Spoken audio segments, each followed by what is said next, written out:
Taimur lung Bharat क्यों आया था? आते ही दिल्ली में कत्लेआम क्यों मचा दिया था? बड़ी बाधाओं के बाद भी तैमूर लंग दिल्ली तक पहुंचा।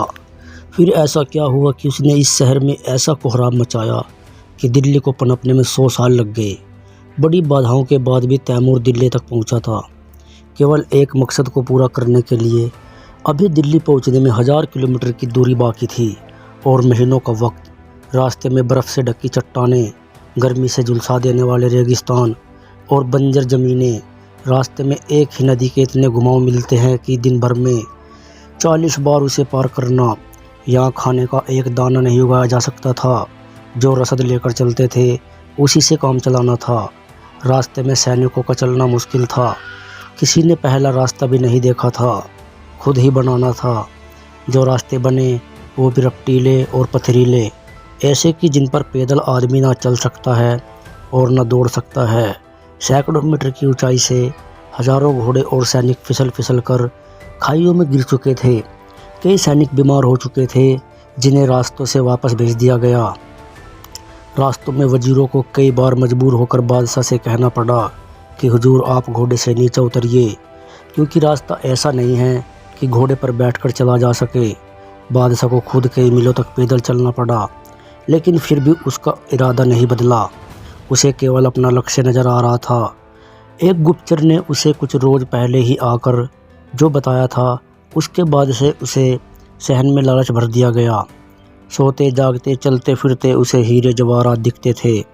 दिखता था बड़ा खजाना, और साफ कहें तो उसे दिखती थी हिंदुस्तान की धड़कन कही जाने वाली दिल्ली। दिल्ली की दौलत में ये बादशाह अपना मुस्तकबिल देख रहा था। इसका नाम था तैमूर लंग। आज कहानी मंगोली शासक तैमूर लंग के भारत पर आक्रमण की है। कैसे बड़ी बाधाओं के बाद भी तैमूर दिल्ली तक पहुंचा, फिर कैसे उसने इस शहर में ऐसा कोहराम मचाया कि फिर दिल्ली को फिर से पनपने में 100 साल लग गए। शुरू से शुरू करते हैं। बात है 1398 की।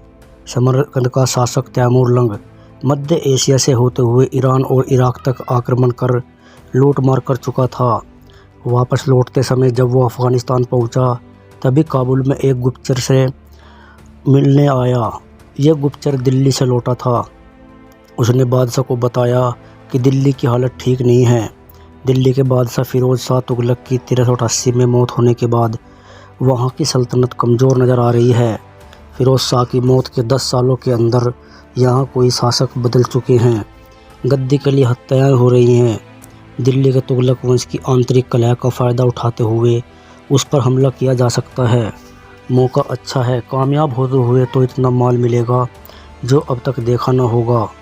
हिंदुस्तान उन दिनों काफ़ी अमीर देश माना जाता था। सोने की चिड़िया कहते थे इसे। दिल्ली की दौलत के बारे में तैमूर ने भी काफ़ी कुछ सुन रखा था। ऐसे में उसने गुप्तचर की बात सुनते ही वापस लौटने का इरादा बदल दिया।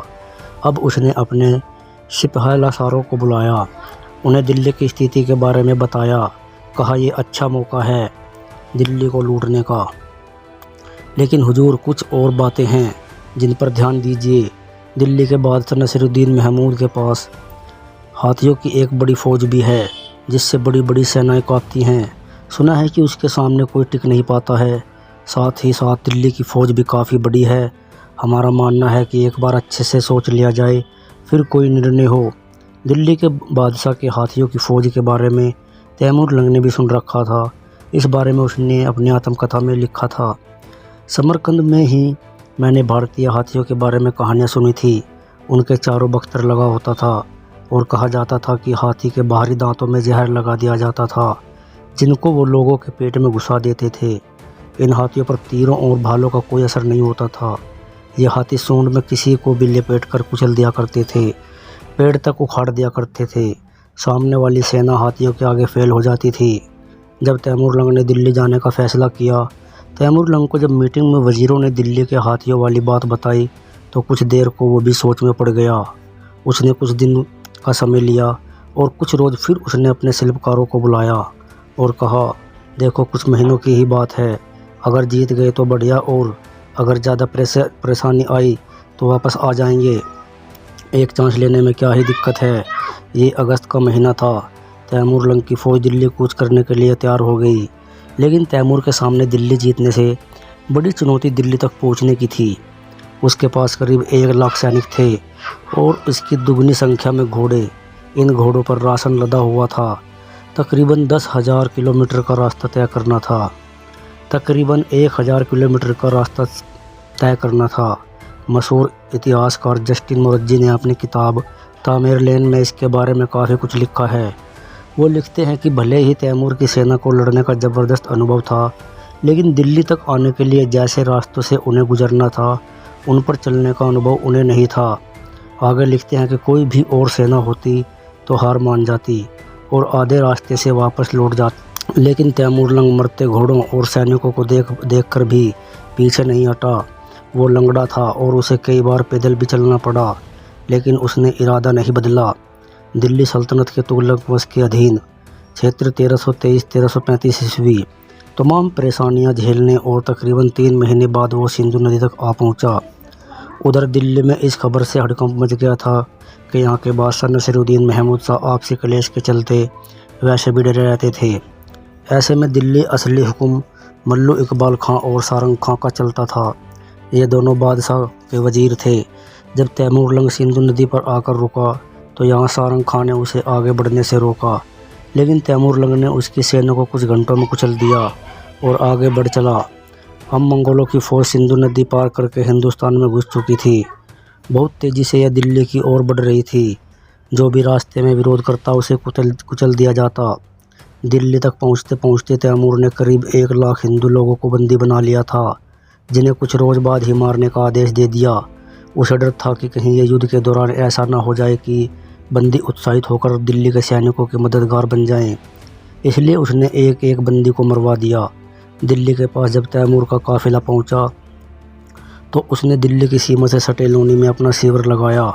इधर दिल्ली का बादशाह महमूद शाह परेशान थे। उन्हें पता था कि उनके पास तैमूर की सेना का मुकाबला करने के लिए सैनिक काफ़ी कम हैं।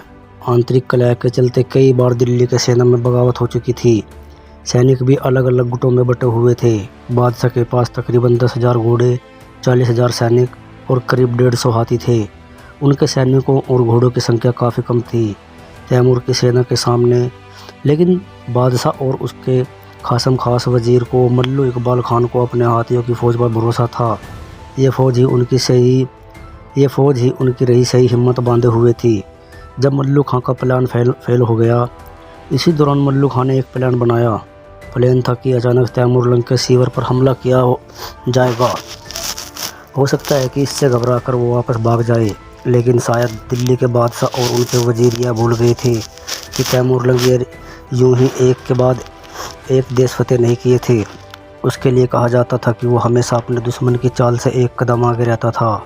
मल्लू खां के हमले का प्लान तैयार था, लेकिन इससे 2 रात पहले ही तैमूर लंग के सैनिकों ने दिल्ली के शाही असलाह खाने में तैयार एक सैनिक का अपहरण कर लिया। सैनिक को पीटा गया तो उसने मल्लू खां का सारा प्लान उगल दिया। 2 रोज़ जब मल्लू खां के सैनिकों ने तैमूर के शिविर पर हमला किया तो उन्हें उल्टे पांव वापस भागना पड़ा। हाथियों से निपटने का तैमूर लंग का प्लान अब तय हो चुका था कि एक बड़ा युद्ध होकर रहेगा। दोनों तरफ से तैयारी शुरू हुई। 17 दिसंबर 1398 को मल्लू खां और बादशाह महमूद शाह की सेना तैमूर लंग की सेना से लड़ने दिल्ली के गेट से बाहर निकली। उन्होंने हाथियों को बीच में रखा, जो उनकी सबसे बड़ी ताकत थे। उन पर हाथियों से लैस सैनिक सवार थे। लड़ाई में तैमूर की सेना भारी पड़ने लगी, लेकिन जब दिल्ली के हाथी आगे आए, मंगोली सेना कुचली जाने लगी। दिल्ली के बादशाह महमूद शाह और वजीर मल्लू खां ये देखकर बहुत खुश हुए थे कि लेकिन जैसा कि उस समय कहा जाता था कि तैमूर लंग की हर चाल सामने वाले से एक कदम आगे की होती थी, यहाँ भी थी। तैमूर ने हाथियों से निपटने का प्लान पहले ही तैयार कर लिया था।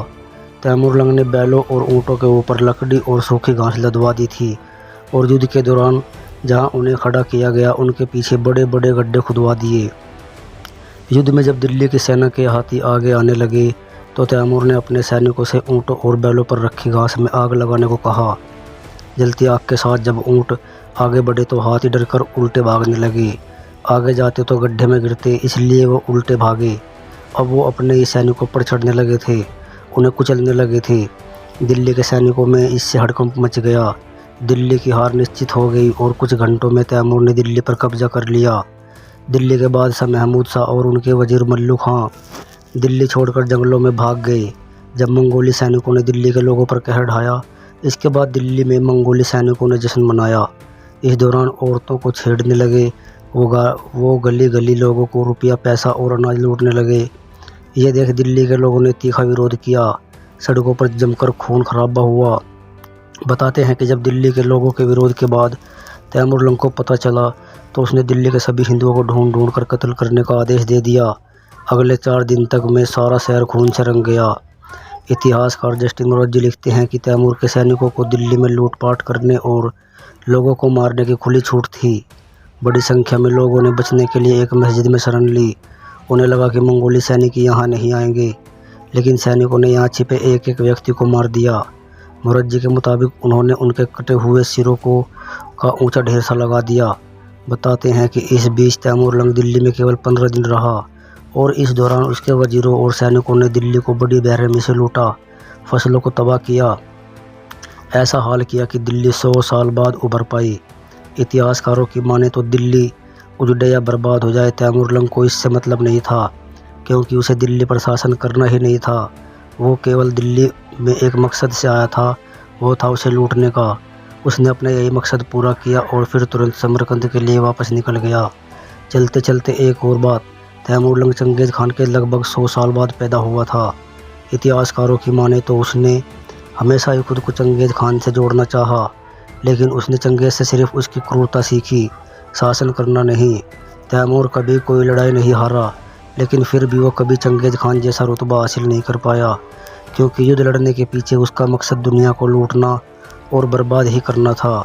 वो ज़िंदगी भर चंगेज़ खान की नकल करता रहा, पर कभी इतनी सी बात नहीं सीख पाया कि बड़े से बड़े राजा को अंततः उसके अपने शासन के लिए ही जाना जाता है, और इसलिए वो केवल एक आक्रांता ही बनकर रह गया। अगर आपको हमारी ये वीडियो पसंद आई हो तो वीडियो को लाइक कर दें और एक प्यारा सा कमेंट कर दें।